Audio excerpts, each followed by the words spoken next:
Hi ಎಲ್ಲರಿಗೂ ನಮಸ್ಕಾರ. ಪರಿಸರಕ್ಕೆ ಸ್ವಾಗತ. ಇವತ್ತಿನ ವಿಡಿಯೋದಲ್ಲಿ ಟೇಪ್ ರೀಡಿಂಗ್ ಯಾವ ರೀತಿ ಮಾಡೋದು ಅಂತ ತೋರಿಸ್ಕೊಡ್ತಾ ಇದ್ದೀನಿ. ಒಬ್ಬ ಟೈಲರ್ಗೆ ಮೇಯ್ನ್ ಬೇಕಾಗಿರೋದು ಟೇಪ್ ರೀಡಿಂಗ್. ಸ್ಟಿಚಿಂಗ್ ಮಾಡ್ತೀವಿ ಅಂತಂದರೆ ನಮಗೆ ಗೊತ್ತಿರಬೇಕು ಟೇಪ್ ರೀಡಿಂಗ್ ಯಾವ ರೀತಿ ಮಾಡಬೇಕು ನಾವು ಅಂತ. ಟೇಪ್ ರೀಡಿಂಗ್ ಅಂದರೆ ಏನು ಅಂತ ಹೇಳ್ತೀವಿ ನೋಡಿ. ಫಸ್ಟಿಗೆ ನಾವು ಈ ಥರ ಮೆಜರ್ಮೆಂಟ್ ಟೇಪ್ ಇಟ್ಕೊಂಡು 1 ಇಂಚ್ 2 ಇಂಚ್ 3 ಇಂಚ್ ಈ ಥರ ಹೇಳ್ತೀವಿ. ಇದಕ್ಕಿಂತ ಸ್ವಲ್ಪ ಕಮ್ಮಿ ಬಂದರೆ ಅರ್ಧ ಇಂಚು 1.5 2.5 ಇಂಚು ಈ ಥರ ಹೇಳ್ತೀವಿ. ಆದರೆ ನೋಡಿ ಇಲ್ಲಿ 1 ಇಂಚಿಂದ 2 ಇಂಚ್ವರೆಗೂ ಎಷ್ಟು ಲೈನ್ ಇದೆ ಅಲ್ವಾ. ಮಧ್ಯದಲ್ಲಿ 7 ಲೈನ್ ಬರುತ್ತೆ. ಆ ಲೈನ್ ಯಾವ ರೀತಿ ನಾವು ಓದಬೇಕು? ನಮಗೆ ಅದೇನು ಉಪಯೋಗಕ್ಕಿಲ್ಲ ಅಂತ ಅನ್ಕೋಬೋದು ನಾವು. ಆದರೆ ಒಂದು ಬ್ಲೌಸ್ ಮೆಜರ್ಮೆಂಟ್ ನಾವು ತೊಗೋತೀವಿ ಅಂತಂದರೆ ಪ್ರತಿ ಒಂದು ಲೈನ್ ಕೂಡ ಇಂಪಾರ್ಟೆಂಟೇ ಆಗಿರುತ್ತೆ. ಆಮೇಲೆ ಇವಾಗ ನಾವು ಒಂದು ದಾರ ಅಲ್ವಾ ಬಿಟ್ಬಿಡೋಣ ಅಂತ ಅನ್ಕೊಬಿಡ್ತೀವಿ. ಬಟ್ ಅದರಿಂದನೂ ಫಿಟ್ಟಿಂಗ್ ಹಾಳಾಗುತ್ತೆ. ಆದರೆ ಪ್ರತಿ ಒಂದು ದಾರ ಕೂಡ ನಾವು ಕೌಂಟ್ ಮಾಡಬೇಕು.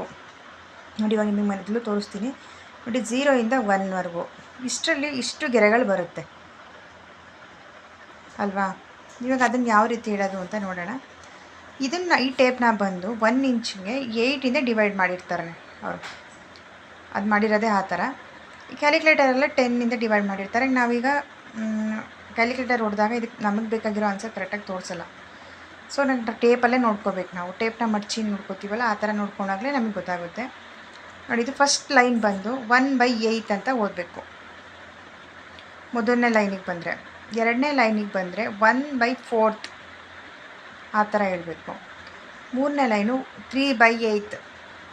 ಇದು ನಾಲ್ಕನೇ ಲೈನು ಅರ್ಧ ಇಂಚ್ ಅಂತ ಹೇಳ್ತೀವಿ ನಾವು. 1/2 ಅರ್ಧ ಇಂಚು 2 ಹೇಳ್ಬೋದು. ಬಂದು 5/8.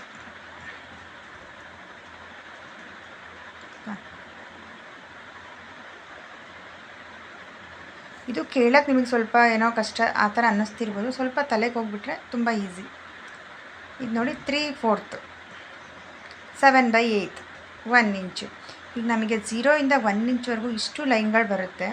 ಆದರೆ ನಾವೇನು ಮಾಡ್ತೀವಿ, ಕಾಮನಾಗಿ ತೊಗೋಬೇಕಾದ್ರೆ 1 ಇಂಚು 1/4 ಇಂಚು ಅರ್ಧ ಇಂಚು 3/4 ಇಂಚು 1 ಇಂಚು 4 ಲೈನ್ ನಾವು ತಗೊಳ್ಳೋದು. ಅದೇ ನಾವು ನೋಡಿ ಈಗ 1/8 ಅಂತ ಇದೆಯಲ್ಲ, ಆ 1/8 ಸೇರಿದ್ರೂ ಫುಲ್ಲು ಬ್ಲೌಸಿಂದ ಅರ್ಧ ಇಂಚ್ ಆಗುತ್ತೆ. ಅರ್ಧ ಇಂಚ್ ನಾವು ಲೂಸ್ ಕೊಟ್ಟಾಗ ಬ್ಲೌಸ್ ಫಿಟ್ಟಿಂಗ್ ಕರೆಕ್ಟಾಗಿ ಬರಲ್ಲ. ಕಾಣಿಸ್ತಾ ಇದೆಯಾ ನಿಮಗೆ? ನೋಡಿ 1/8 ಎಷ್ಟು ಕೌಂಟಿಂಗ್ ಆಗುತ್ತೆ ನಮಗೆ. ಆದರೆ ನಾವು 1/8ನೇ ನೆಗ್ಲೆಕ್ಟ್ ಮಾಡಿಬಿಡ್ತೀವಿ. ನೋಡಿ ಇವಾಗ 2.5 ಇದೆ. ಅದನ್ನು ನಾನು ಡಿವೈಡ್ 2 ಮಾಡಿದೆ. ಇವಾಗ ಈ ಥರ ಡಿವೈಡ್ 2 ಮಾಡಿದಾಗ ನಮಗೆ ಯಾವ ಲೈನ್ ಬರುತ್ತೆ? 1/4 ಬಂತು. 1/4 ಬಂತು ಅಲ್ವಾ.